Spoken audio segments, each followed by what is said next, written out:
Water levels in games. Most people hate them. I love them.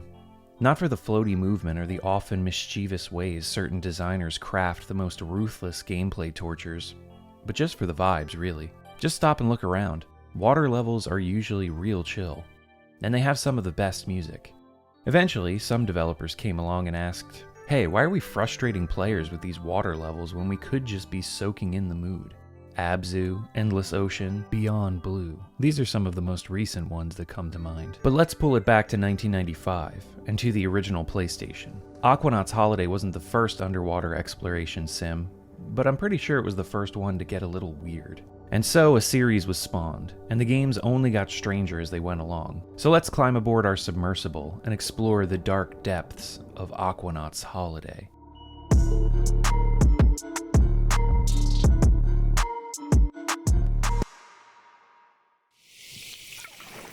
Aquanaut's Holiday is a series of first-person underwater exploration games created by Japanese developer Artdink. 3 games were released on the PlayStation 1, and a 4th and final entry came out on the PlayStation 3 in 2008. All of them focus on piloting a submersible, exploring underwater environments, logging marine life, mapping the ocean topography, and making other stranger discoveries along the way. There are no enemies, no time limits, no pressure. Aside from their simple setups and mechanics, the games have moods and atmospheres that range from calm and relaxing to slightly unsettling to downright disturbing. Of course, that all depends, I guess, on your own feelings about exploring vast underwater expanses that sometimes seem to stretch off into the void. For me, that's what ended up drawing me into the series, wondering how deep I could go and what bizarre sights I would uncover the further I waded into its depths. Now, you may or may not have heard of developer Artdink, but they've been around for quite a while and are still around today. Founded in 1985, their early games focused heavily on simulation, and though they've branched out and created games in many different genres since, simulation always seems to play at least some part in their design philosophy. So for this video, I'm not only covering the Aquanaut's Holiday series, but I'm also going to dive into Artdink's wider library, because, well, they've made some pretty weird games over the years. Put your back into it! Come on! Come on! Come on! Come on! Especially during their time developing for the PS1. I love these weird experimental games from the early 3D era. It feels like developers themselves were just exploring the added dimension that 2D to 3D afforded them. And they delivered these experiences where the draw seemed to really just be nothing more than, hey, look at all this stuff we made with these daggone polygons. But let's take a step back from the polygons for just a bit and look at Artdink's early days. I'm not going to talk about every game they've ever developed. There are like over 60 of them, with dozens more that they only published. But I'll touch on the ones that I feel best represent the studio's history and style. The first game they ever made was Eiresha de Iko, often translated to Take the A-Train, or just A-Train. This series is Artdink's bread and butter, kind of like Armored Core for From Software. It's a series that Artdink just keeps churning out sequels and side games for to help keep them afloat, especially during their prime when they were doing a bunch of other stuff that was more experimental, or in other words, not as financially successful. A-Train, at its core, is a city-building simulator with a focus on transportation in the form of, you guessed it, trains. The series is still ongoing. A new game was released for Windows and the Nintendo Switch in 2019. The first A-Train was released in 1985 on the FM7, a Japanese home computer developed by Fujitsu. Good luck finding a way to play it on that platform, though. I'm checking out the Famicom port that came out in 1991, which includes such quality of life features as music. Wow.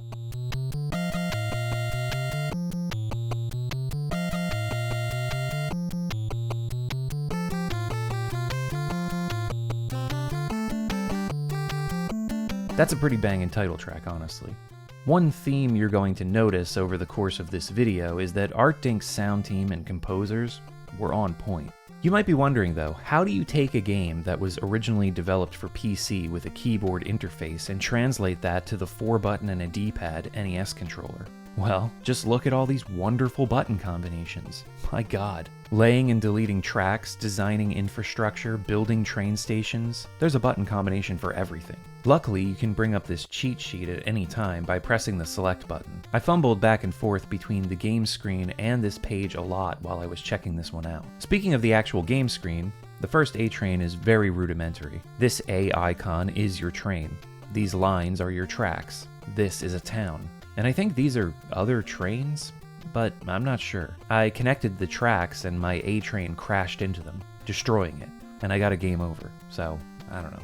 Despite its age, there's a lot of functionality here. You can set train schedules for each train line, micromanaging your transportation system to surprising degrees for a game from 1985. There's also a day and night cycle. That's another thing that really threw me off though. During the day, you control everything manually, but at night, things run automatically, and the game just kind of rips control away from you while you're doing stuff.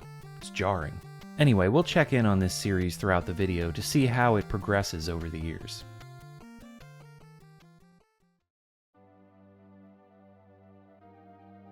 Another long-running but not quite as prolific series that Artdink developed in their early days was The Atlas. Set in the year 1469, you take the role of an explorer who sets sail around the known world, at least what was known of the world to Europeans during the mid-15th century. You buy ships, hire crew members, gather supplies, and travel to new ports.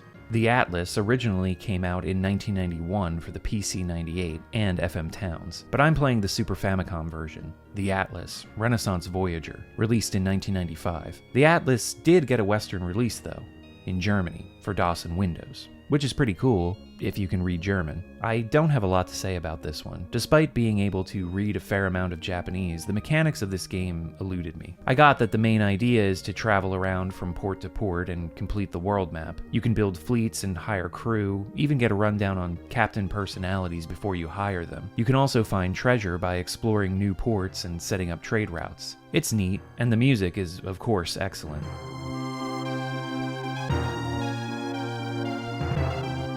There are several sequels, including The Atlas II, which is set in the 16th century. The series was then rebooted in the 2000s with Neo Atlas. The newest entry in the series, Neo Atlas 1469, was originally released on Vita in Japan in 2016, but got a Steam release in the West in 2017. There's also a Switch port. Neo Atlas has the same basic structure and gameplay, but ups the presentation for modern platforms. So if this looks like something you'd be into, then you've got a couple ways to play a newer entry in English.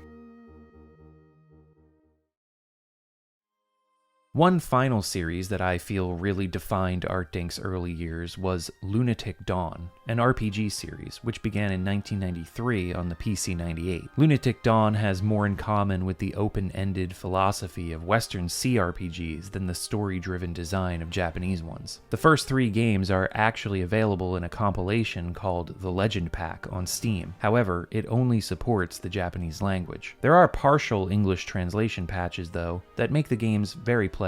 They're very much inspired by the Ultima series, with time limits on quests, day-night cycles, and NPCs with schedules. It's all very simplistic, even more so than what the Ultima series was doing at the time. I checked out the 3rd game in the series because it has a PlayStation port, and there's also a PS1 exclusive entry that I sunk a few hours into. So I'll go more in depth into Lunatic Dawn a bit later when I get around to Artdink's PS1 days. There are a bunch of other games they developed early on, such as Railroad Empire, Kiko Shidan Panzer Division, Eikan wa Kimi ni Koukou Yakyū Zenkoku Taikai, which is a high school baseball management sim, as well as CEO for DOS, one of their few early games that actually got an English release. But I feel like A-Train, The Atlas, and Lunatic Dawn best showcase the design philosophy of the studio, as well as hint at the diversity that Artdink's catalog would eventually take on.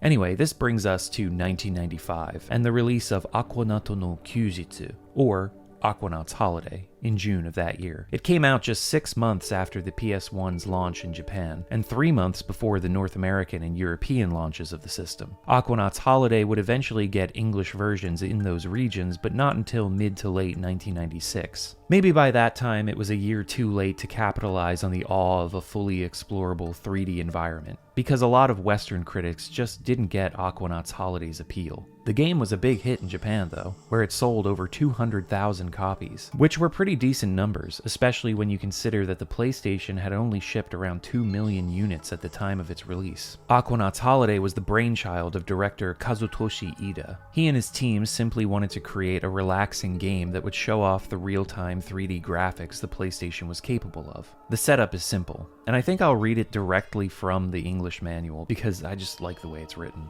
You are the world's foremost marine explorer. Your face and name are recognized around the globe. As the senior researcher of an elite oceanographic institute, you're at the pinnacle of your profession. Because of you, the seas and all life within them are safer, healthier, and highly respected. Your discoveries have molded the way scientists and society view the ocean and its ecology. But finally, your hectic pace has caught up with you. You've stretched your mind and body beyond their limits. The stressful schedule and the pressures of worldwide renown have become too much. You're overworked, you've had it, and you're about to fall apart. It's time to let go. The perfect chance presents itself when the director of the institute offers you a unique mission. He asks if you'd be willing to survey an unknown section of deep ocean and build a unique habitat. You'll work at your own pace and inclination, exploring, experiencing, relaxing. No need-tos or must-haves, no interference, no deadlines, just you and the deep blue. Take command of the Holiday, an advanced technology submarine with sole access to the Institute's seafloor base. Tranquility floods your being as you begin exploring the mysterious 3D liquid world. Whatever happens next is up to you. Sounds enticing. But, although Aquanaut's Holiday bills itself as a relaxation simulator, there's something slightly off-kilter right from the get-go as you boot up the game.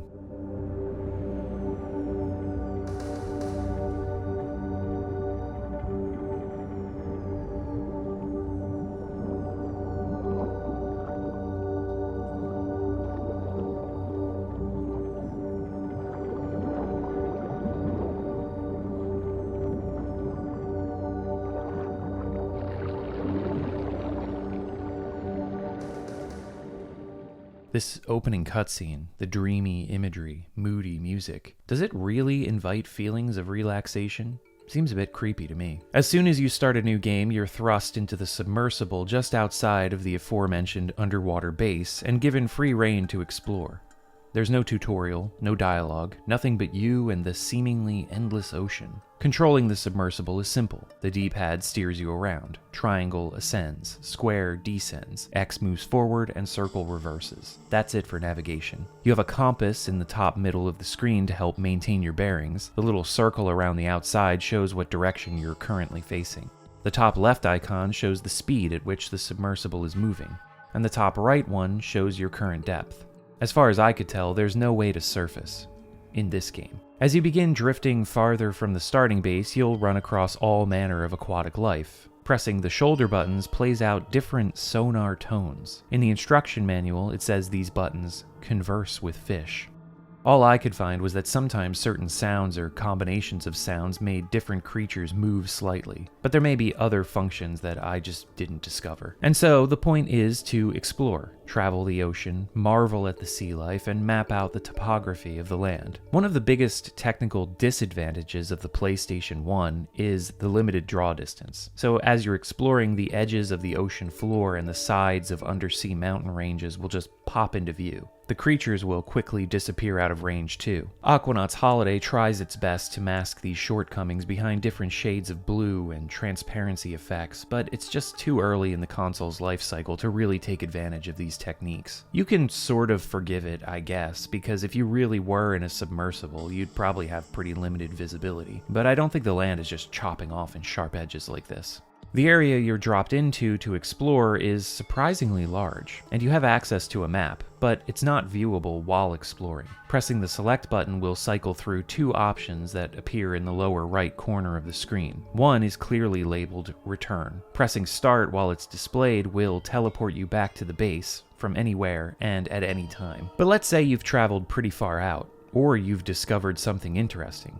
Maybe you don't want to have to start from base again to get back to where you were. This is where that other icon comes in. Pressing start while this is displayed will launch a buoy that acts as a checkpoint. You can set up to 256 of these. Relative to the size of the map, that makes them pretty much limitless. Back at base, you have a menu with a few options. Leave port will launch you from the starting point at the base again, but point view will bring up the map. As you explore, more of the map will get uncovered, and you can see all of your launch point buoys and choose to jump to them instead of starting from the base. Selecting a buoy shows you the time it was placed and its depth, to help you better keep track of things. And the most recent buoy you've placed will be red instead of green. Back on the menu screen, there's also a system option where you save and load the game. You can also change a few settings, like switching between a full screen view or using an oval one for more immersion, I guess. I don't know. I mostly stuck with the full screen one.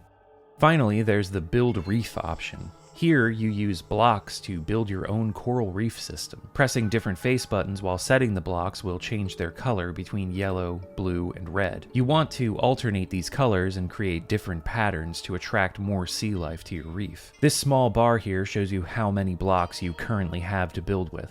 As your reef attracts more life, you'll have more blocks available to use. You can set these blocks at different heights and build structures with them, attracting fish and creating your own little ecosystem. This is actually the goal of the game. Once you've built a big enough reef and this bar at the bottom of the screen fills up, the game will end with a cutscene. It's a neat little diversion that breaks up the main attraction of piloting the submersible around. So those are all the mechanics of Aquanaut's Holiday. But that really only tells half the story, because the star of this game is its atmosphere.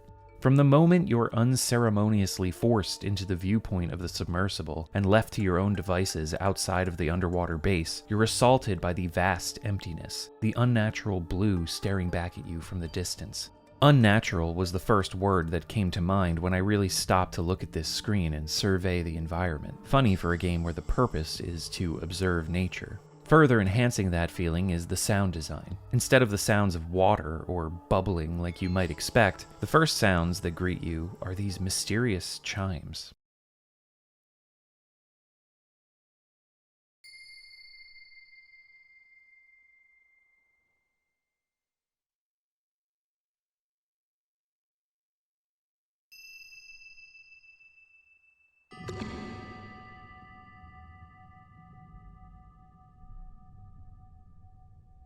Then, utter silence.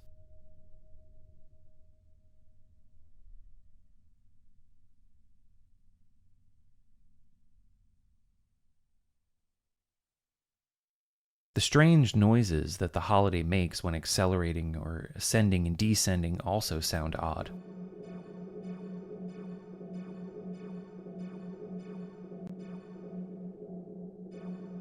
Eventually, you'll run into life. Bumping into any creatures make them squeak, which, again, is just very strange. Kind of toy-like, almost. Then there are the sonar sounds you can use to try to communicate or just make up your own rhythms to pass the time.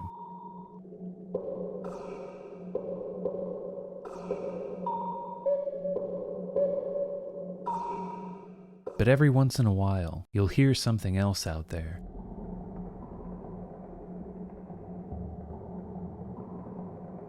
A faint drum beat that grows louder, more rhythmic.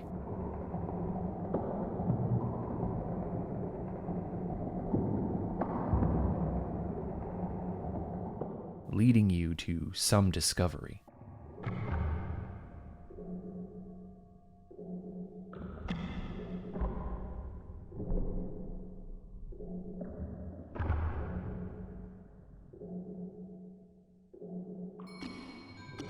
Scattered across this ocean are unexplainable sights and structures, and sound is the key to pinpointing these things. Drum beats, chimes, and other odd tones are meant to alert you that something is nearby. And the first few times you start hearing these unnatural noises in the vast, quiet expanse of blue, it can be genuinely unnerving.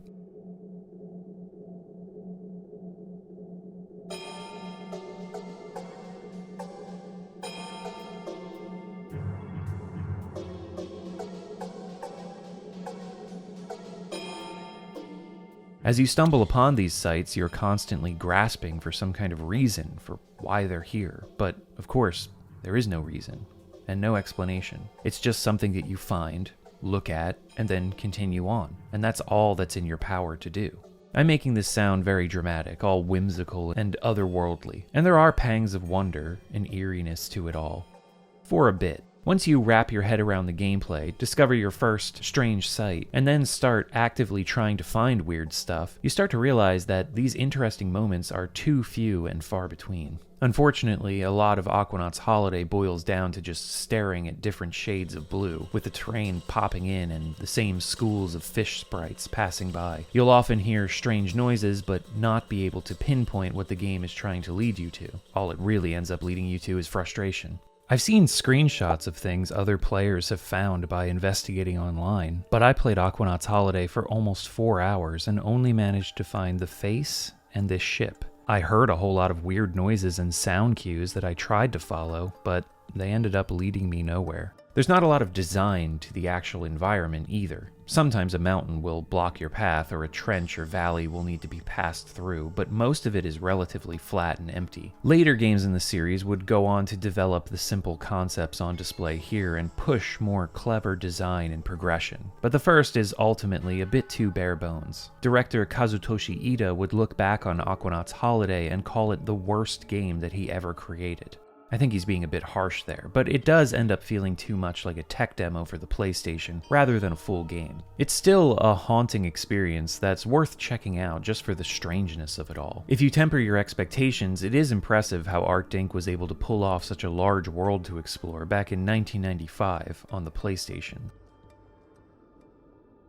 Before we bid farewell to the first game in the series and check in on what Artdink was up to in the late 90s, there was I guess you could call it an expansion, but not really, released a year later in Japan only, called Aquanaut's Holiday: Memories of Summer 1996. The reason I'm not devoting a full section of the video to this one is because it's exactly the same as the first game, with a smaller map and some slight adjustments to gameplay functions. Memories of Summer 1996 was billed as another version, as opposed to a full-on sequel. And yeah, I think the frame rate is slightly better. Maybe. There might be more aquatic life around too, owing to the smaller map size, but yeah, it's pretty much the same as the first game. It's got a very nostalgic and dreamy subtitle though.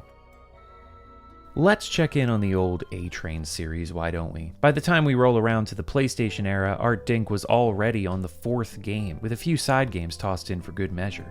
This was also the first game in the series to be released in the West, so you've got the choice of several languages when you start a new game: Japanese, English, American, French, and German. You know what? I, for one, am glad a game from 1995 was forward-thinking enough to distinguish between English and American when it comes to language selection. It's a consideration that seems to have been tossed to the side nowadays. You can also choose what country to play in, which changes the architecture of houses and buildings. Clearly, the visuals are a huge step up from what we saw on the Famicom, and there are also things like weather and different elevations. The atmosphere was the star of the show for me. I'm gonna be honest, I don't think my mind is organized enough to be any good at city building games, but I could play A-Train and just watch the train go back and forth, check the changing weather, see the lights of these tiny houses turn on as day turned to night, and vibe to the soundtrack for a good while.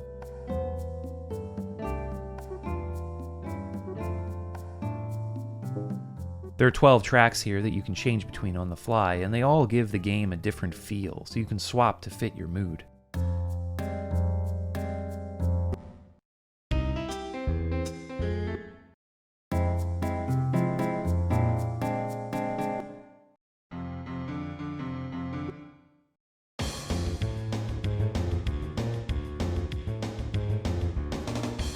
The UI is a bit of a mess. I brought up this report, but then couldn't figure out how to close it or minimize it, so I just had to reset the game. After a bit, I got 2 train lines running, and I thought I'd set up a track switch, but apparently I didn't, so they're traveling toward a head-on collision. I guess they're just stuck like that. Forever. God, I suck at these games.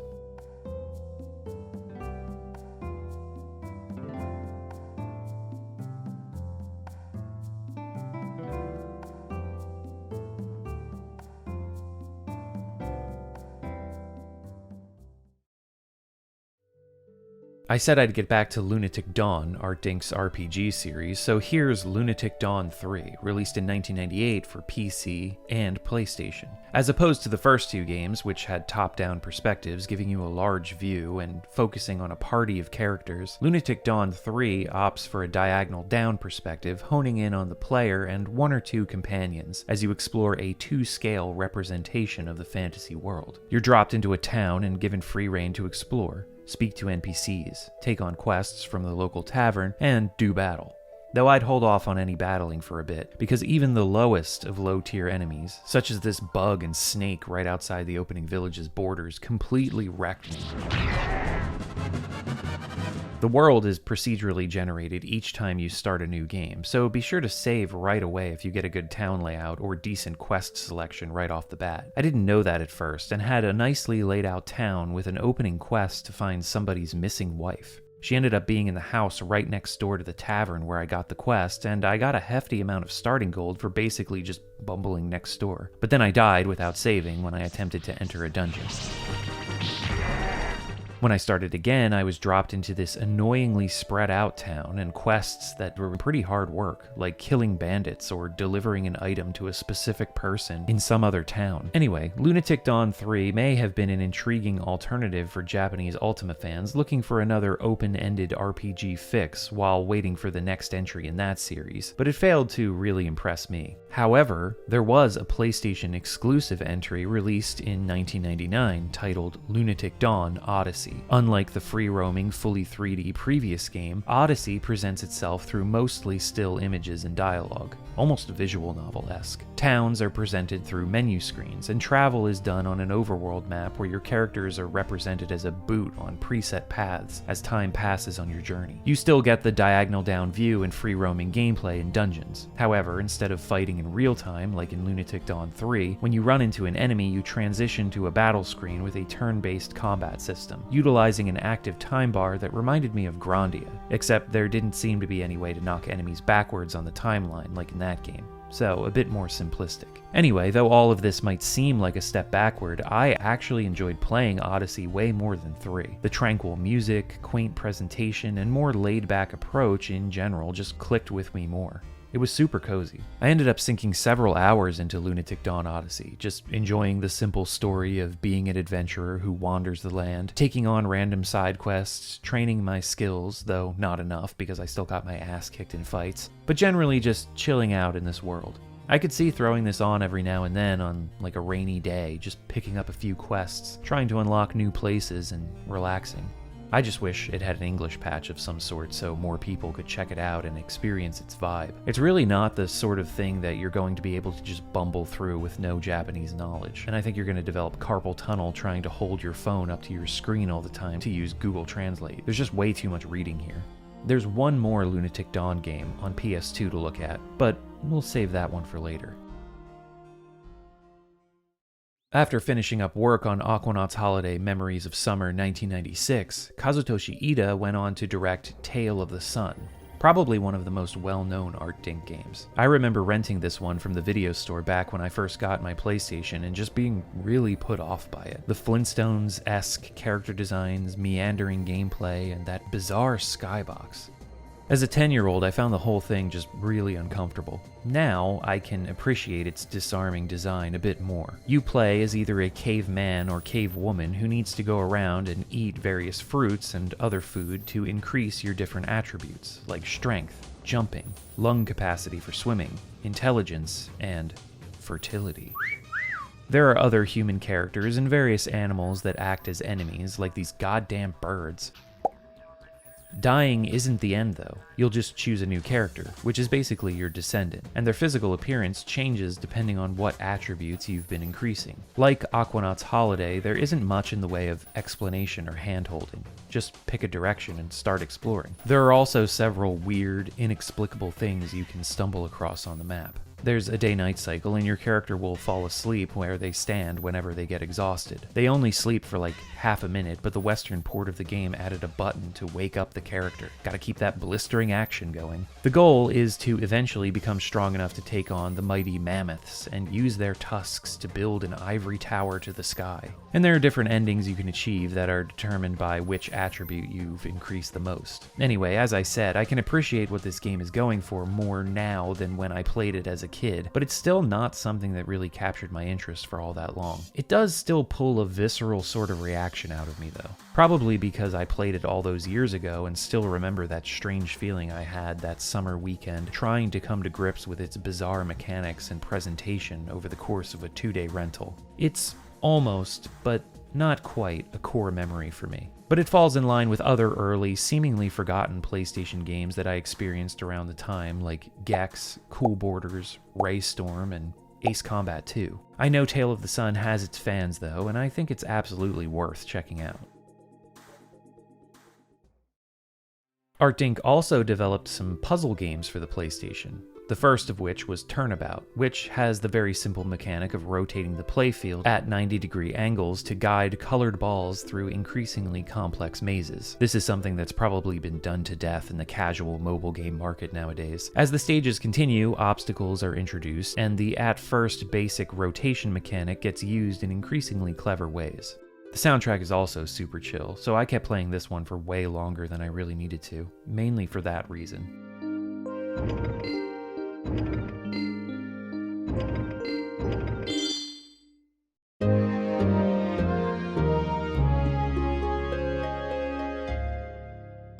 The other big puzzle game, and another standout PlayStation title from Artdink, is No One Can Stop Mr. Domino. The premise and mechanics are just a bit more complex than Turnabout, but it's actually very simple at its heart. Though, if you jump into the game without checking out the manual like I did, you'll probably be left scratching your head.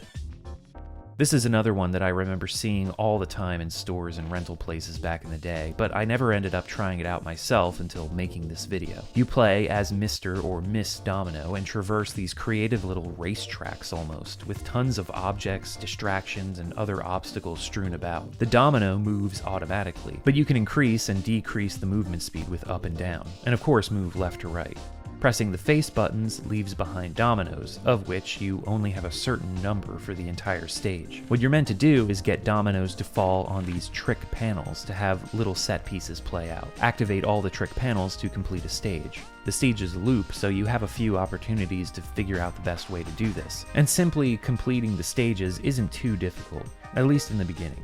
Though you are on a time limit. Every stage can be done in a perfect way by laying dominoes in specific spots and keeping the domino chain going while hitting every trick panel on the course. I'm not clever enough to figure out those perfect setups though. There are also panels that intentionally speed you up, slow you down, send you back to the start, freeze you, and so on. There's a score at the top of the screen, and completing stages quickly and efficiently increases that. I was mostly impressed by the creativity of the stages, and of course the soundtrack. There's so many bangers in this one.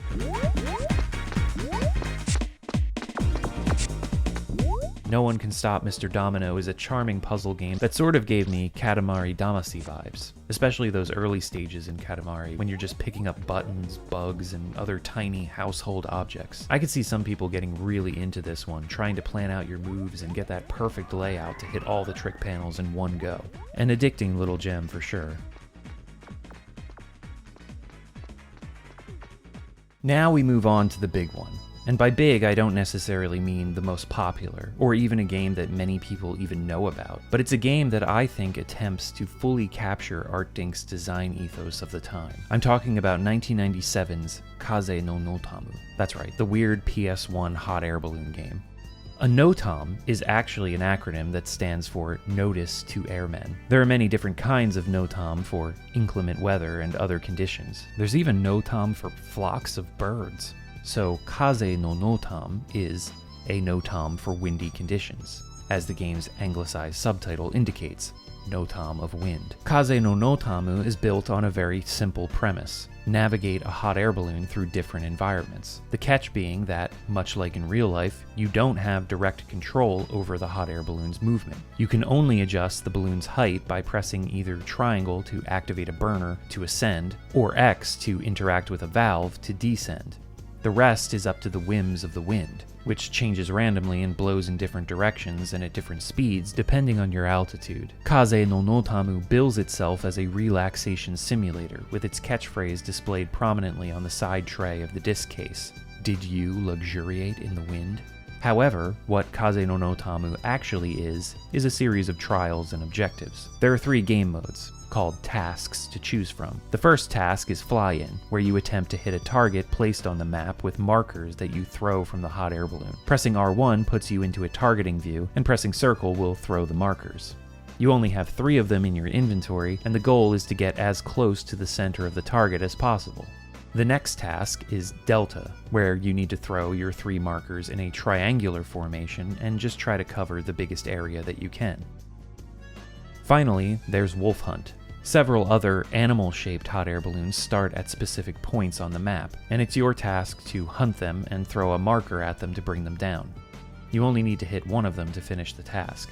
When you choose your task, you can pick between 3 different maps, which each represent the past, the present, and the future. Draft Valley is the idyllic past, with walled cities and castles, windswept fields dotted with farms and windmills. Windy City is, you guessed it, a cityscape with skyscrapers, airports, and other structures. But there are more rural areas to explore as well. This map is meant to represent the present.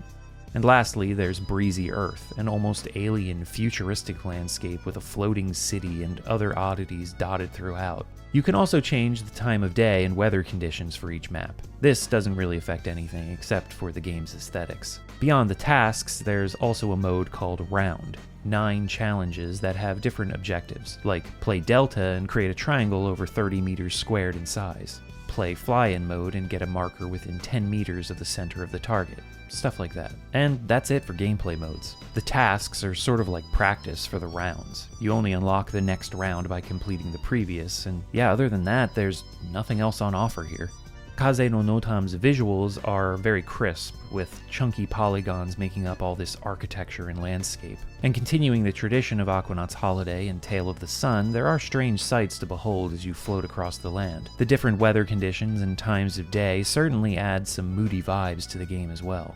The soundtrack is the real star here, though. My god, this is the best soundtrack that Artdink has ever produced, and they are the masters of chill game OSTs. In 2023, record label Amidst released the soundtrack on vinyl, CD, and streaming, and I encourage everyone to give this thing a listen. It's so good. I missed the original run of the vinyl pressing and scoured the internet as well as several Tokyo record stores trying to find this thing, and I finally managed to grab a new copy at a heavy markup. Definitely wasn't the retail price of 6,600 yen. But man, look at this thing. Everything about and related to Kaze no Notamu's presentation is just, I don't know. There's really no words for it. The sight and the sounds of it define it.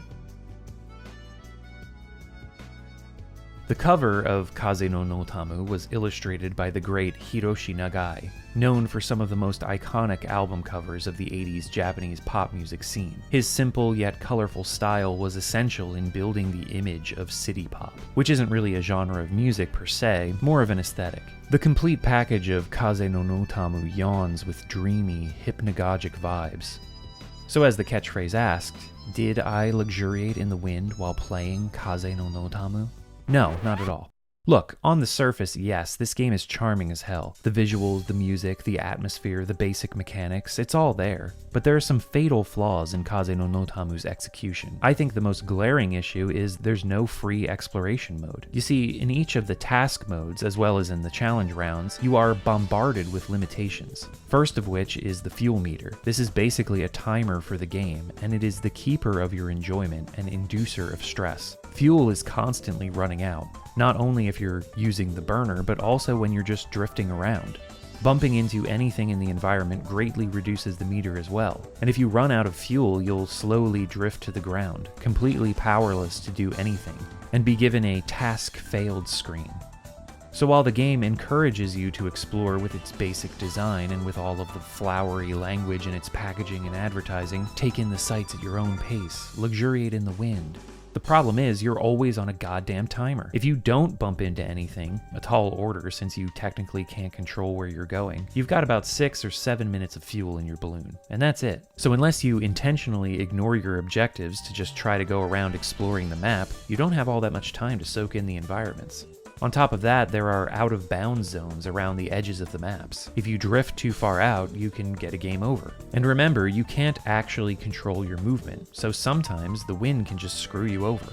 I've had the wind at every altitude blow in the same direction sometimes, which led to an out-of-bounds area with nothing I could do but watch my balloon get farther and farther away until the task failed screen popped up. It's ridiculous. Now, I can see having these limitations on the round objectives, and even in the tasks, but there should have been a free exploration mode with no fuel bar and some way to at least bounce yourself back from the out-of-bounds areas. It's such a fatal flaw that the game doesn't have a mode like this. Its absence completely undermines Kaze no Notamu's entire design philosophy. Also, the PlayStation's limited draw distance really hurts the overall experience. It worked in Aquanaut's Holiday because you were underwater, but I'm up in the air on a clear day. I want to see these amazing vistas, and I've got buildings and mountain ranges popping in right in front of my face. Anyway, it's a real shame about Kaze no Notamu. I still play it from time to time and attempt to enjoy things, but I only end up walking away ruining what could have been with this one.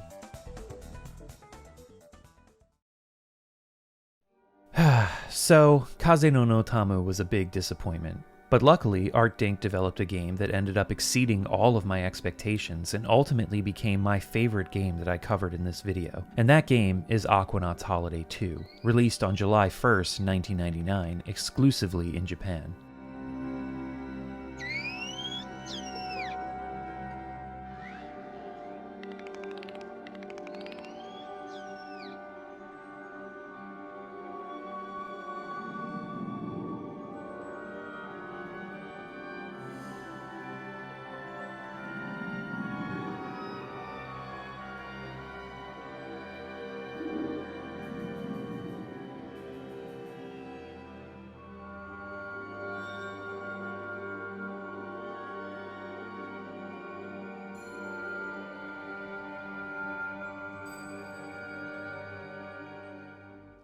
This time around, directorial duties were handed over to Keiichi Tanaka, a relative newcomer at Artdink who had handled graphic design work on No One Can Stop Mr. Domino. While Aquanaut's Holiday and Aquanaut's Holiday Memories of Summer 1996 felt like tech demos, Aquanaut's Holiday 2 pushes the simple mechanics and design of the series in just the right directions to make this feel more like a fully realized experience. You still take control of a submersible, exploring the vast open ocean. The controls have been completely overhauled this time around though. You now have a speed meter on the right side of the screen that can be set by using up and down on the D-pad. Tapping up increases your forward momentum, while tapping down increases your backward momentum. The submersible's speed is then set at whatever level until you make adjustments. Tapping down will stop you on a dime if you're traveling forward, while tapping up will do the same if you're moving backwards. Ascending and descending is now controlled with the L1 and L2 buttons, and you can see the current environment's maximum depth as well as your own on the meter on the left side of the screen. R1 and R2 move the camera itself up and down, so it's now possible to look around independently of where your craft is moving, which takes some getting used to, but does become more intuitive and gives you a greater amount of control in the end. You can still drop buoys to act as checkpoints. This time, just press the triangle button.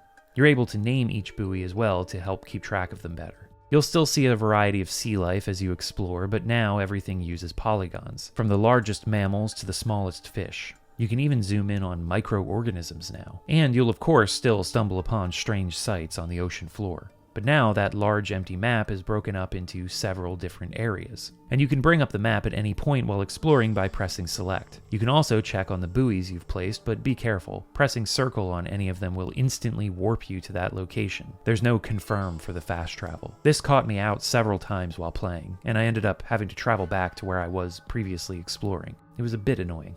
At first, I thought having access to the map at any time would take away from that vast, mysterious feeling that the first game had, but it's actually a genius move. Even though you can see the outline of the areas you're in, this doesn't give you the complete picture of your surroundings. Instead of the mostly flat, barren environment of the first games, Aquanaut's Holiday 2 now features long trenches and valleys, underwater caves, and other strange passageways. The environments are actually crafted in this sequel. Things need to be navigated around or through. It creates more of a feeling of progression in the moment-to-moment gameplay. Maybe you'll want to explore a corner of the map you haven't uncovered yet, but there's a large island chain in your way, so you need to find a crevice to slip through, or journey all the way around, and who knows what discoveries you'll make on that little trip.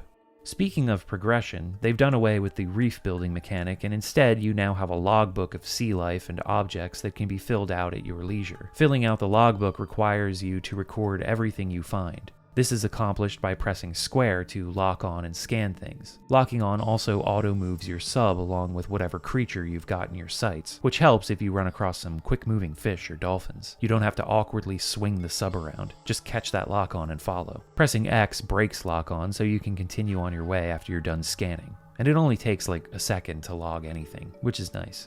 You still have the 4 sonar sounds as well. Pressing circle will switch modes on the shoulder buttons from ascending and looking around to playing the 4 tones as before. Again, some creatures react to these, but I didn't really find any super useful functions for the sonar. I'm sure there are some secrets hidden within this mechanic though.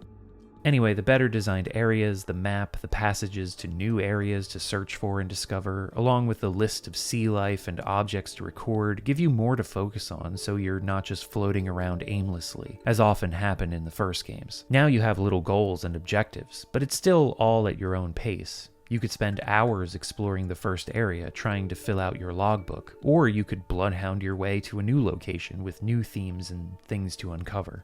The visuals are a huge step up. There's not much any developer for the PS1 could do about the poor draw distance, but Artdink has masked it this time around with better transparencies, different shades, and darker surroundings. Other effects, such as sunbeams filtering through the water when you're close to the surface, add more ambiance to the world, and models and textures overall are much more detailed. It's a gorgeous game to explore. The sound design is also a lot better in Aquanaut's Holiday 2, so it's easier to track down strange noises and effects, to pinpoint bizarre sights. I actually found a bunch of weird stuff pretty easily in this game. You won't go very far without hearing some strange noise that will draw you towards something interesting.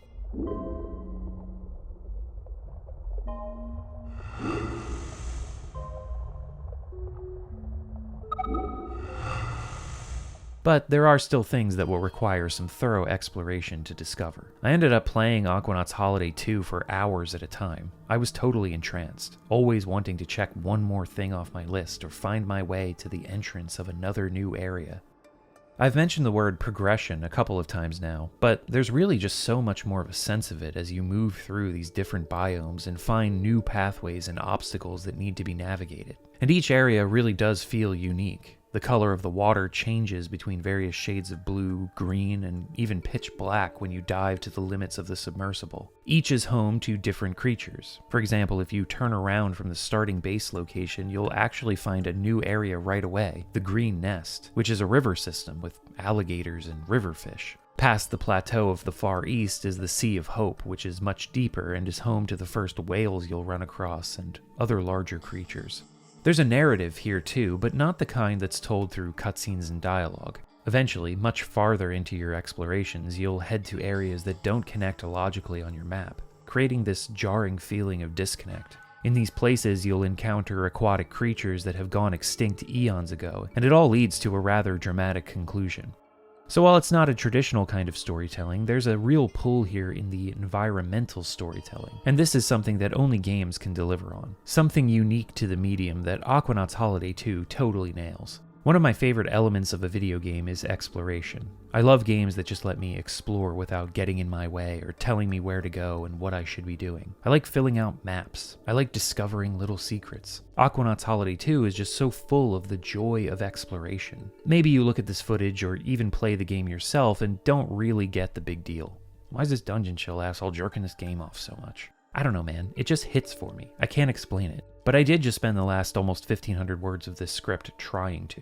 But yeah, after playing Aquanaut's Holiday 2 for this video, it's become one of my top PlayStation games. I'd say top 15 at least. I feel the same level of awe and respect for it that I felt after playing Racing Lagoon for that video. It's a game that I didn't expect to wow me as much as it did. Aquanaut's Holiday 2 is a wonderful experience, and even though the game was only ever released in Japan, there's so little text that you need to read to actually play it that anyone can enjoy it. Sure, you won't be able to read the fish names or get the descriptions of the weird objects, but that probably just adds to the mystery. To leave off this section of the video, I want to end with a little story time. This is one of the key moments while playing when I realized that Aquanaut's Holiday 2 was something really special. I was exploring an area called Depth of the Heart, looking for a path forward to a new location, when I began to hear odd, sci-fi-like sound effects.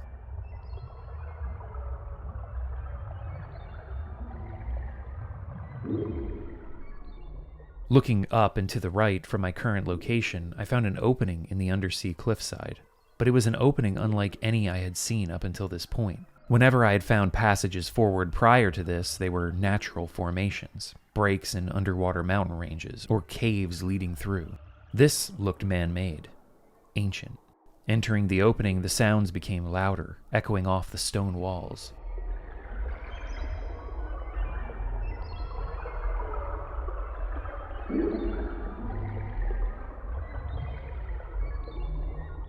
Patterns and drawings were carved there. The passageway turned at hard, artificial, perpendicular angles, a stark contrast to the natural twists and turns of the subaquatic passages I'd moved through before.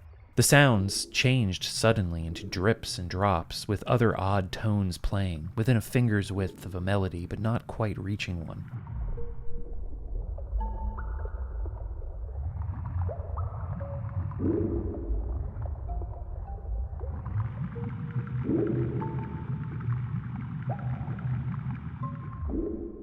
The passage forward ended, but the path continued upwards, ascending through the shaft with the strange, almost tribal faces carved into the stone staring back at me, the light getting brighter and brighter as I rose. I eventually emerged into a new area of open water, into the silent sea. There was no explanation for what I had just seen, no description on the map or conversation with an NPC to find some sense of comfort in the uncanniness of that clearly man-made passageway deep beneath the waves. All I had was my own experience of it, and so many questions that would never receive answers. And that's just a small taste of how it feels to play Aquanaut's Holiday 2.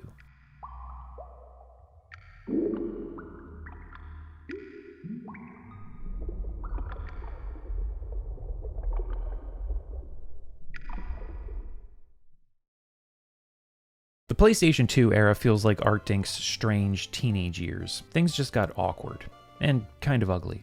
Not to say that PS2 games can't be beautiful. They can, and there are many that are, but for some reason, Artdink just didn't fully grasp the power the console had to offer. The A-Train series continued with A-Train 6, which got an English release in Europe. And I don't know, at this point the series was becoming too much for me. As I mentioned, city building simulations aren't really my thing, and the level of customization and complexity was just doing my head in. Some people may look at this blank map, along with all these tools and options, and it may set their imaginations alight with all the possibilities of what they can do and micromanage. But when I look at all this stuff, I just see a fucking nightmare. It's scarier than any horror game I've ever played. Speaking of nightmares, check out the PS2 entry in the Lunatic Dawn series, Tempest.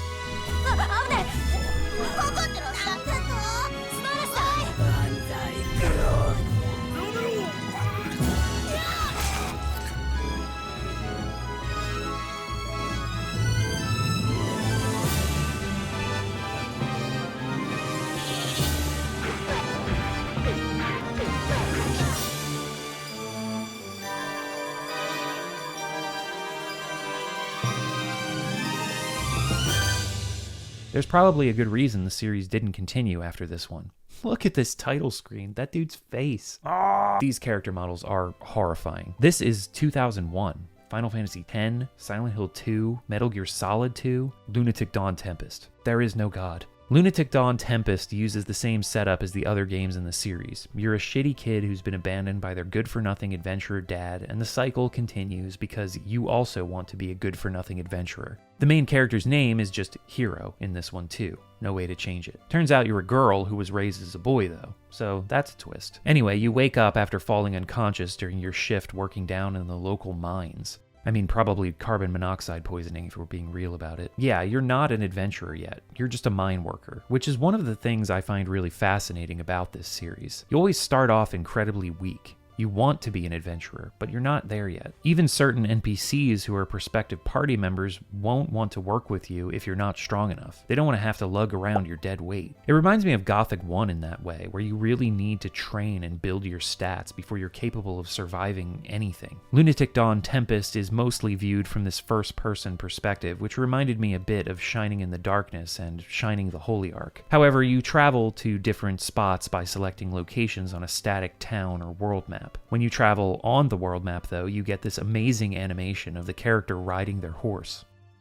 It's fucking raw. It's fucking raw! You need to work in the mines to earn money, which you traverse in first person, but it's not free roaming or even grid-based. It's more of a node-to-node movement system, allowing you to choose a direction whenever the path splits. You then spend your time busting up rocks. The large, transparent number near the center of the screen represents your stamina. If you let it fall to 0 before you manage to finish your work and exit the mine, you'll pass out, and you won't get paid for that day's labor. Bummer. You need gold to buy items and equipment, of course, but you also need it for training. If you try to head out into the world or into a dungeon and encounter an enemy at level 1, you're basically dead, just like in all the other games in the series. You need to train to increase your stats. Here's where Tempest really separates itself from the rest of the games in the series. Combat is a first-person real-time affair of attacking and blocking. You need to line up this icon into a shrinking circle and press the action button at the right time. If you attack at just the right moment, you'll land a hit. If not, the enemy will most likely block your attack. Same for blocking. Line up the icon and you'll do a simple block. But get the timing just right and you can parry your opponent and have the opportunity to land a counterattack. It took some practice, funnily enough, but I managed to get the rhythm down and actually had some fun with it. It seems like it might be pretty cumbersome to deal with throughout an entire multi-dozen-hour playthrough, but it's novel for sure. Despite its ugly presentation, Tempest has some interesting ideas, and I did end up enjoying the early loop of working in the mines, managing your stamina, getting paid, training, and becoming marginally stronger. But ultimately, it felt like one of those games that are like, hey, look at this weird thing, and not something that I'd really want to sink a ton of time into. It didn't grab me the same way the previous game in the series, Lunatic Dawn Odyssey, did. Still, a cool thing to check out. Artdink also dipped their toe into the wide world of sports in the PS2 era with a golf game that has probably one of the best titles ever, Golful Golf. I mean, as advertised, right? This was released in Europe as Mr. Golf, which isn't much better of a title. In keeping with Artdink's design philosophy, the game focuses heavily on simulation. Playing the story mode puts you in the shoes of an amateur golfer who needs to train daily, compete in junior tournaments, and work their way up the ranks to the professional world. You control the power of your swing with the right joystick, which can be a bit finicky, but you get used to it. There's also a ton of customizability with stances, body angle, feet placement. Golf aficionados may understand more about this than I do. The game looks fine for a PS2 title, but the lack of music creates this really unsettling atmosphere for the whole thing. I don't know if the sound team was on vacation during the development of this one, but it really could have used some of that swagger that they put into so many of their early games. Anyway, Golful Golf is fine. But now, we turn to the greatest of sports. The ultimate athletic competition. A true test of mind, body, and spirit. You know it, I know it. That's right, it's time for battle construction vehicles. I was born in a construction vehicle. No one can match my control. Ah! Look here! Who do you think I am? Hayato Kongo. Can't beat me, youngster. Age will always prevail. Kazukyo Danore. Remain refined at all times. Heavy machinery should always move with grace.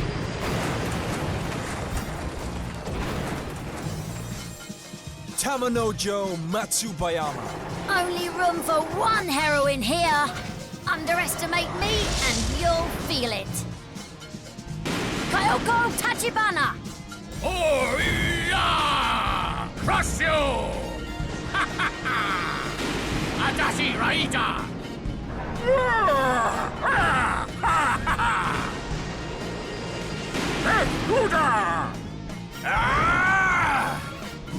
We're hard at work again today. Out of the way. Move! Move while I'm smashing through. Okay, everyone here? Then let's get to work. Okay! This game is insane. It is fucking insane. I don't even know where to begin. Let's just start with the concept. It's essentially a one-on-one fighting game, but you control construction vehicles, steamrollers, backhoes, dump trucks, and in true Artdink fashion, the controls lean more towards simulation. These are not agile vehicles that would be conducive of fighting game style mechanics. They're slow, heavy, lethargic even. The goal is to damage the other vehicle to 100% before your vehicle suffers the same. Normal attacks, for the most part, don't even animate correctly, because if you're too close to your opponent, the vehicle just kind of twitches and jitters against the other, and somehow damage goes up. What you're really meant to do is back away and charge in, rinsing and repeating this tactic. Pressing X throws up a barrier of girders around your vehicle that blocks attacks for a short time. At certain moments, a circle triggers around you or your opponent's vehicle. This indicates that a special attack is building up. If you manage to catch an enemy in the circle, it activates a cutscene that does big damage. These are ridiculous, and the enemy can also perform them against you, so run away when that circle appears. Crane sword blade. Case. Test. Forearm. Thrust. Deep blue. Taste of the ocean. And that's that. Battle Construction Vehicles is a really shitty game to play, but that's not why we're here. This is why we're here. All the factories round here have been taken by Shirabe, and we have nothing left. Is that so? It still has nothing to do with me. You're wrong, young master. You are the only son of the construction tiger Danjuro Kongo. The skill to drive heavy vehicles sleeps within you. Will you just let it slumber your entire life?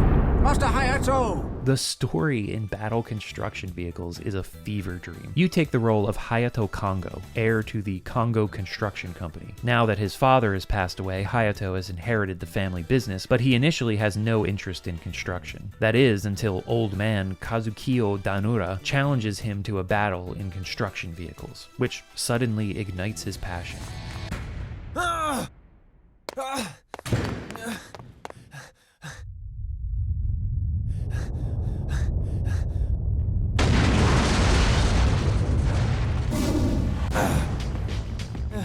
You're tough, Gramps. Listen to me. You must succeed your father. I beg you, young master. Shut it. Gramps, I left because I didn't want to do just that. So he's dead. Still no reason to change my mind. What is with the moaning?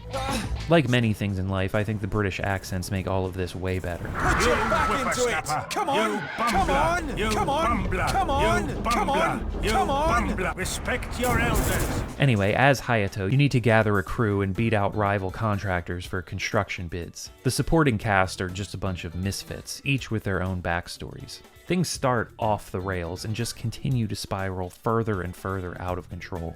There's homosexual romance. Here it is. When I left, I was carrying your photo. This photo. I know that, Beth. But my feelings haven't changed, Jake. I still care for you. I know you do, Beth.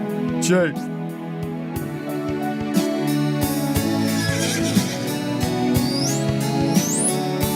You're wonderful.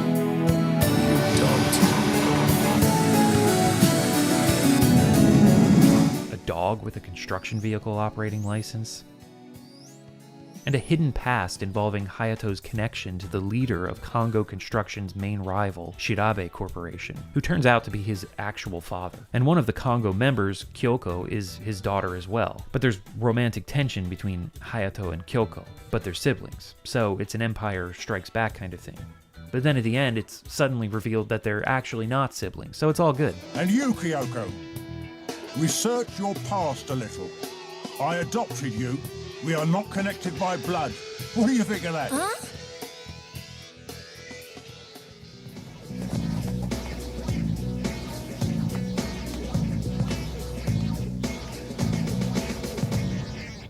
Fuck. It's just so much other off-the-wall shit. You there. Is this what you mean by fair? Huh? Huh? Huh. Ah! Unfortunately, only a few cutscenes throughout the game are actually voiced. Most of them are told in this visual novel style with absolutely no music.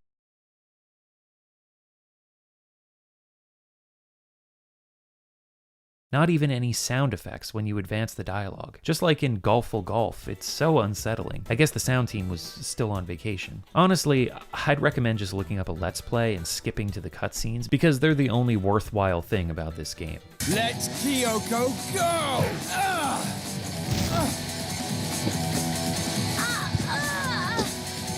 Kongo whelp, if you wish to continue breathing, do not take Yume Shirabe as your enemy.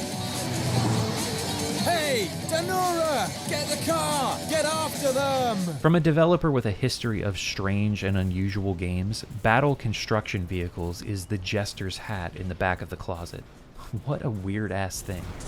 East wind wipeout! Listen up!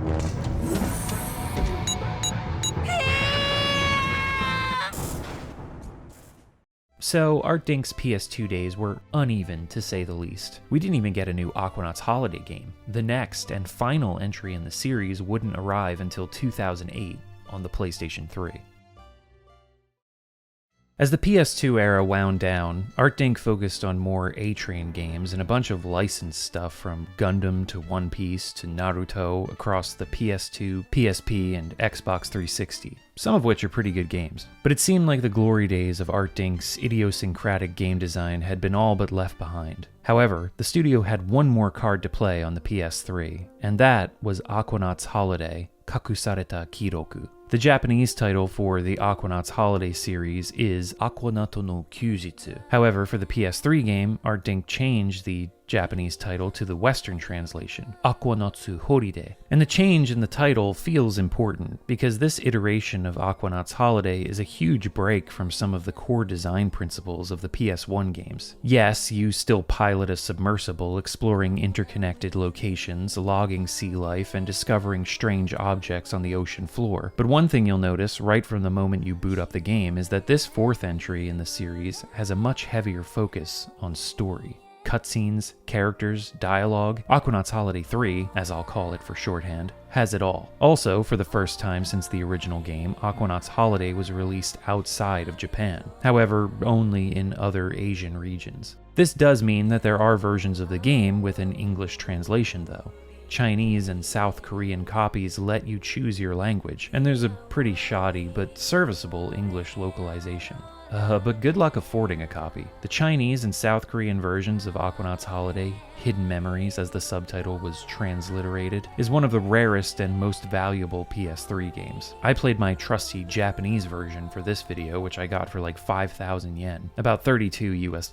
No matter what version you play though, if you're a YouTuber like me, recording the PS3 is never an easy task. You see, the console has built-in HDCP, high definition copy protection, and that shit is hard coded into the HDMI chipset. Unlike the PS4, which has an option in the menu to turn it off, the PS3 doesn't. What this means is, if you just hook your PS3 up to a capture device, you get nothing! So you need to split the signal to bypass the HDCP. but not just any HDMI splitter will work. Only specific ones will bypass the protection. Luckily, I have one that works, but it doesn't always play nicely with OBS, which is what I use to record my gameplay footage. So every time I sat down to record, I had to power cycle my capture device, then deactivate and reactivate it within OBS before I could get any footage. Oh, and Aquanaut's Holiday 3 also only outputs in 720p. The PS3 and Xbox 360 were in this growing pains era between standard definition and true HD, so you sometimes got games like this that didn't output in 1080p. But anyway, I managed to record the entire game with no issues aside from that minor OBS quirk and an extra bit of hardware and a couple extra HDMI cables.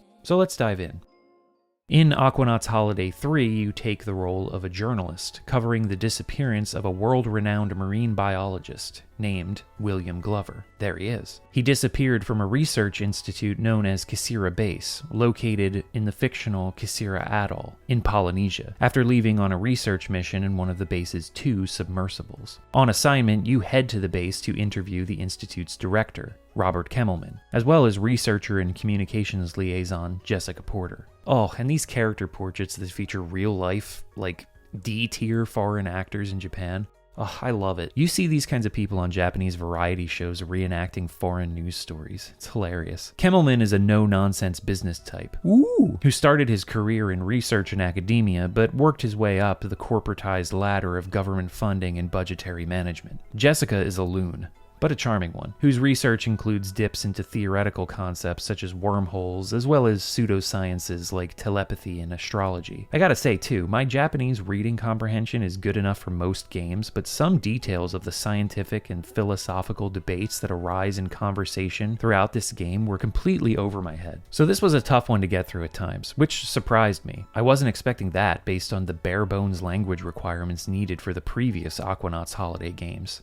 Anyway, the base, which is nicknamed Aqua Heaven by the employees, just sort of lets this journalist with no experience take out their technologically advanced and expensive underwater research vessel, the Dolphin 2, to go pilot around at their leisure and maybe, probably, if you want to, figure out the whereabouts of William Glover, who left in possession of the other technologically advanced, expensive underwater research vessel, the Dolphin 1. No wonder Kemmelman's so worried about government funding. The Dolphin vessels have their own artificial intelligence, known as Anima. So, essentially, Dolphin 2 becomes another character in the game. The journalist you play as and Dolphin 2 often speak to each other when you find new or bizarre things while exploring. The controls are made more intuitive this time around. Left stick looks around. Right stick moves the Dolphin 2 forward and backward while also steering. So it's not a true modern first-person control scheme, and that takes a little bit of getting used to. Up on the D-pad makes the craft ascend, down descends. You scan aquatic life and objects with the circle button, and there's a light automatic lock-on, which can again be broken by pressing X. The shoulder buttons are exclusively your sonar tones, like in the first games, but they aren't unlocked initially, and they end up playing a crucial role in the story and gameplay this time around.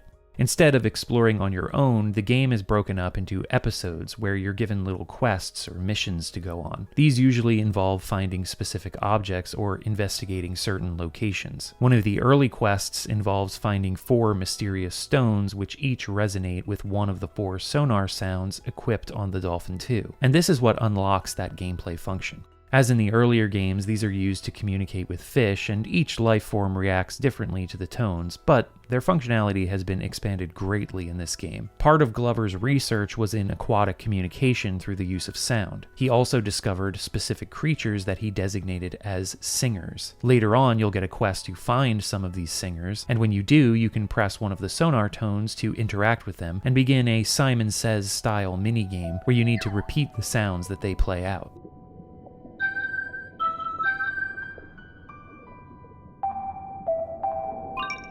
These patterns start off simple, but get increasingly more complex as you discover more of the singers, and there are different levels of complexity that each and every singer progresses through, up to a total of 20 levels.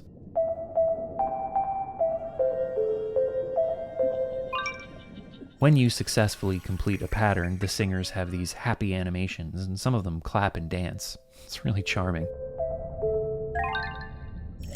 They also reward you with a red liquid, which is known as... Are you ready for this? Memes. That's right, it's all about the memes. You get nothing. You lose. I mean, the game here is using the literal definition of meme, a cultural idea that spreads through imitation, linking them to its themes of communication throughout the story and gameplay, but come on. Come on! Memes? Are you serious? A meme panel? There are even meme trees. So collecting memes allows you to upgrade the Dolphin 2 on this sphere grid style meme panel. You can increase its speed, handling, boost power. The thing can boost by pressing triangle, boost charge, as well as increase the number of batteries you can carry, as well as the number of navigational system units, or NASU for short. So, Aquanaut's Holiday 3 is broken up into different seas, much like the second game, but within that are navigable sub-areas of each larger location. The Dolphin 2 runs on radio signals broadcast from devices known as sonobuoys. Sonobuoys act as waypoints, as well as soft barriers for your exploration. To activate them, you need to insert a battery. This widens the explorable area. Nasu are the checkpoints from the first games, but instead of having access to 256 of them, you start off with only one, and you can upgrade to holding 9 in total. The same goes for batteries. You can upgrade to holding 5 of those at a time. But the batteries and Nasu are consumable items that need to be purchased. You buy them from Kemmelman for 10,000 and 30,000 credits respectively, and you gain credits for every sea creature you log, strange object you discover, and new area you navigate to, which is all kept track of in the Aqua Library. This is the same as the logbook from Aquanaut's Holiday 2, but I think 3's version of it gives away a bit too much information with its silhouettes of sea creatures and discoveries. You guys think we're going to find a skeleton somewhere on our travels?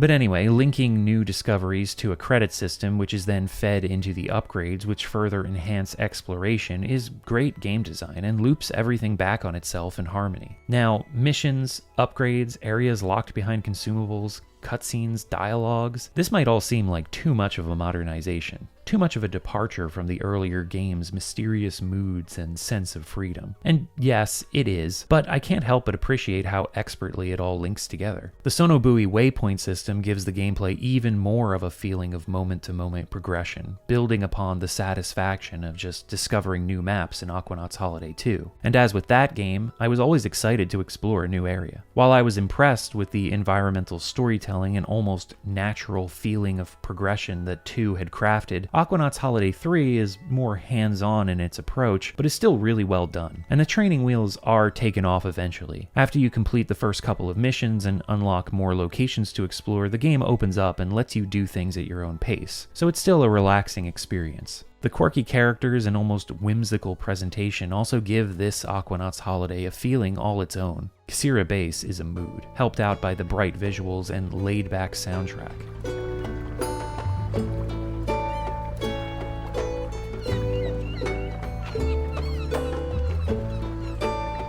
The crisp and colorful underwater environments are a sight to behold. Again, each major area feels distinct with its own theme and color variation, as well as its own variety of sea life. There are some frame rate dips when the environments get a bit too busy, and I ran into some load screens while exploring, but this is nowhere near as bad as some other PS360 era titles when it comes to memory usage and loading issues. At least it's not brown, and there's no screen tearing. This time around, there's a more consistent musical backdrop as well that makes the game feel more lively.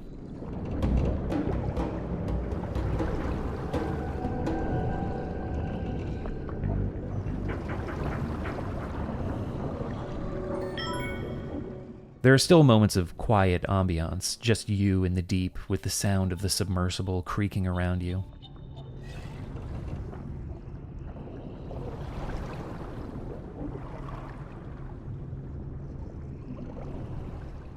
But it's preserved for just the right moments. Aquanaut's Holiday 3's sound design shifts with its story and with the areas that you explore to further enhance its atmosphere.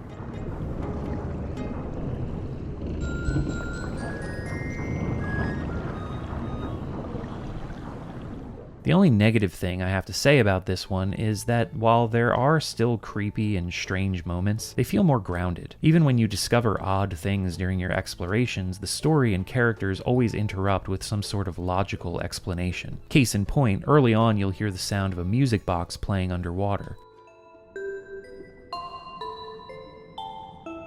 This is actually a reference to the music box that can be found in Aquanaut's Holiday 2.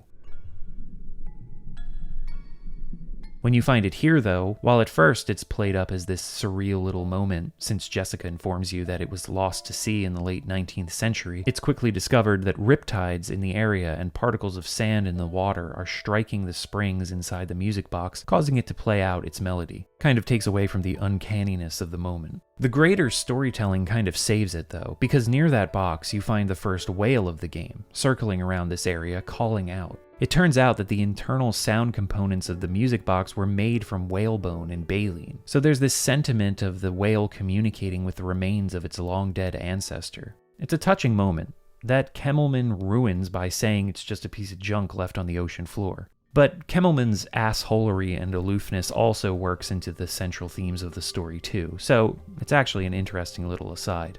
So yeah, while sometimes it's annoying that there's a rational explanation for almost every strange thing that you discover, it all works its way into the game's central themes. The writing in Aquanaut's Holiday 3 is surprisingly tight and well constructed, and it ends up being an existential affair that deals with themes of philosophy, religion, transhumanism, as well as the singularity theory.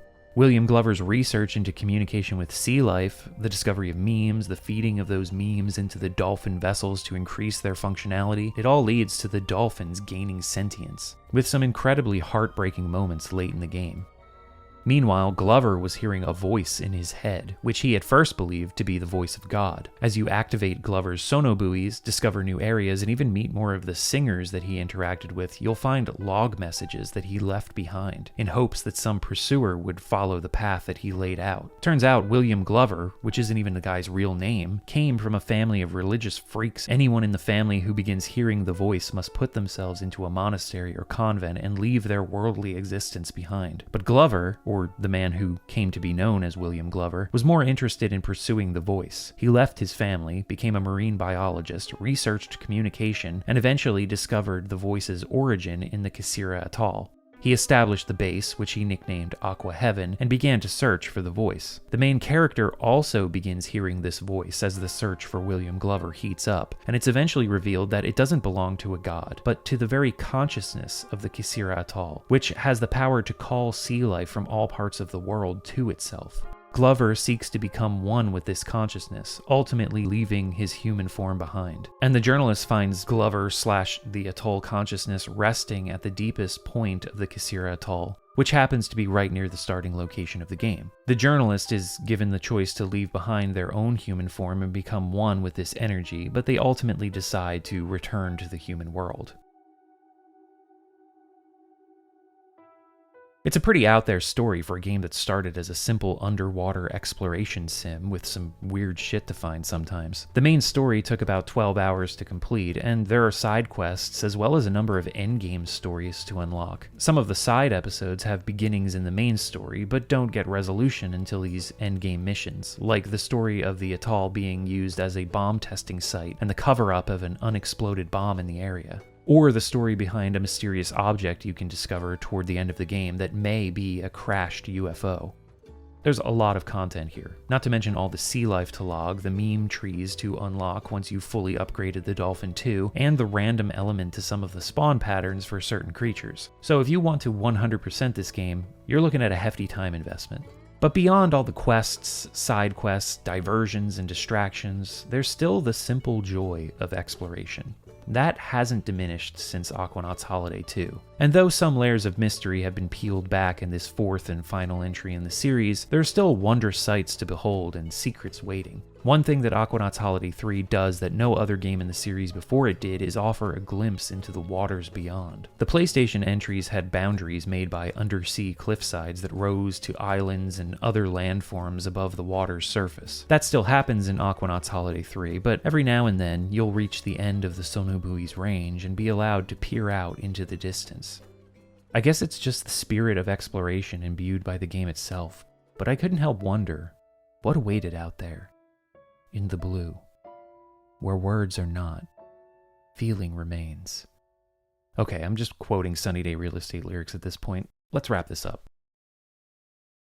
Like many quirky and prolific developers of the 90s who've managed to survive into the modern day, Artdink has spent their latter years continuing a tried-and-true series and churning out licensed games to keep themselves afloat. The modern mainstream games industry just doesn't reward these pioneers of the medium. Budgets are too big, profit margins too small, shareholders too demanding. It sucks. The only slightly more original title Artdink have had a hand in recently was co-developing Triangle Strategy with Nechubiori Limited. They also developed the recently released Dragon Quest III HD 2D remake, but that's a remake, so there you go. Despite a slight resurgence in underwater exploration games, it doesn't seem likely that we'll see another Aquanaut's Holiday game anytime soon. After playing through the entire series, I still think Aquanaut's Holiday 2 is the pinnacle. It captures the lonely mysteriousness of the first game while giving the player more concrete objectives, dropping them in a well-crafted world, and leaving behind just enough breadcrumbs for the player to want to continue pushing forward.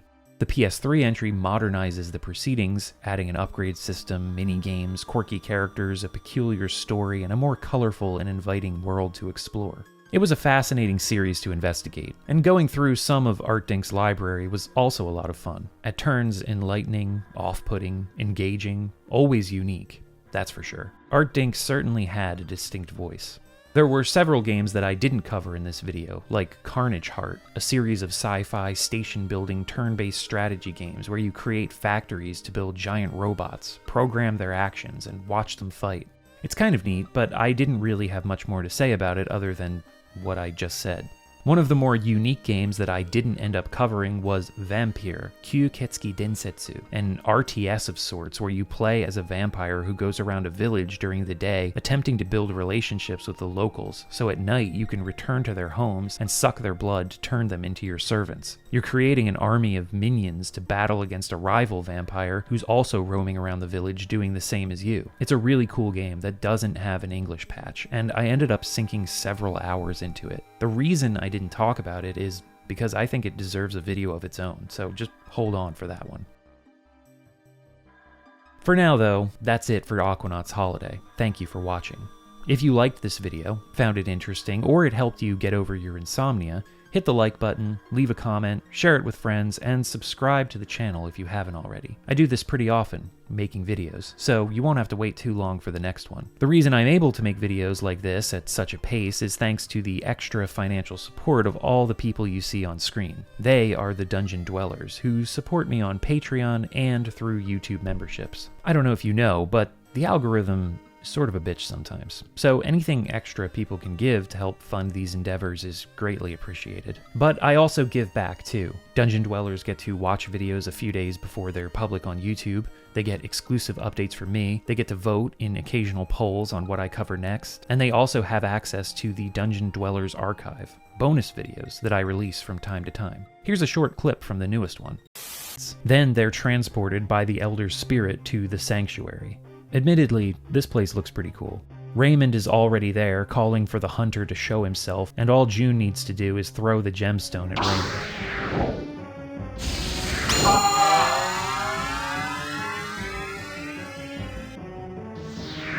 The hunter appears, and you can't understand a goddamn word he's saying. That resident Oh my god, Mike's face. lost his mind, but thanks to all of you, we have avoided. What?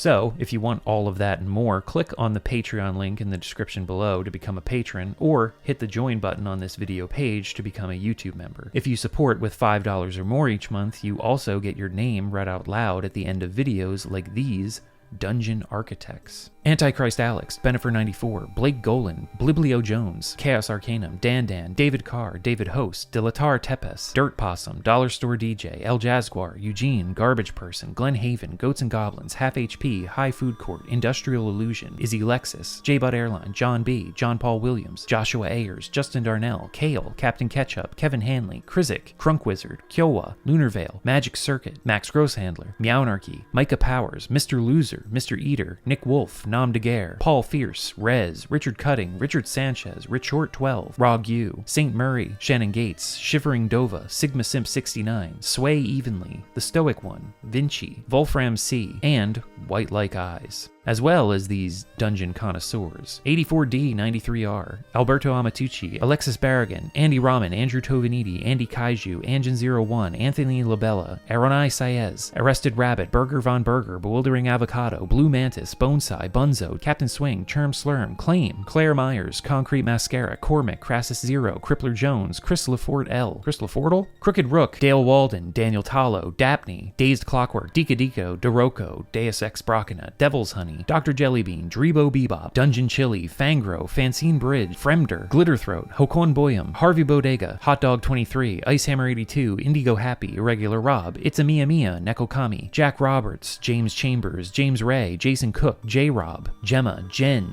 Joan Valise, Joe Gother, Jollybean, John Morris, Joshua Weber, Karen Rosenow, Clint, Lady Nagram, Lampshader, Leonardo Shores de Souza, Liana, Lux Custodes, Mira, Macrophage, Man with Confetti, Masakishi, Matthew Wall, Matt Nored, McEldritch, Meatman, Michael Oliver, Minced Meat, Miss M, Mr. Independent, Monkey Kid 61, Not Poncho Esquire, Nicholas Postar, Old Dead Lemons, Olof Albine, Please Keep Making Videos, Prince Goof, Ribbon Black, Roland, Sable, Salty Groove, Scorpix 22, Sensei Wolfman, Shart King, Sean, Cicerin, Skyclad Weeb, Slycat, Solar, Sorbet, Spencer Newton, T, Talony Doo, Taylor Martin, TCB, Thief of 16-bit Technology, Tor Dragon, True Axiom, Tuesday Twin, TV's Brent, Violet the Insatiable, Warrior Song, Where Am I? Help, Wolfenheim, Your Man in Japan, Zach Diedrich, and Zorik. Thank you all for your support, and thank you, once again, for watching. Until next time, Aquanaut's Holiday.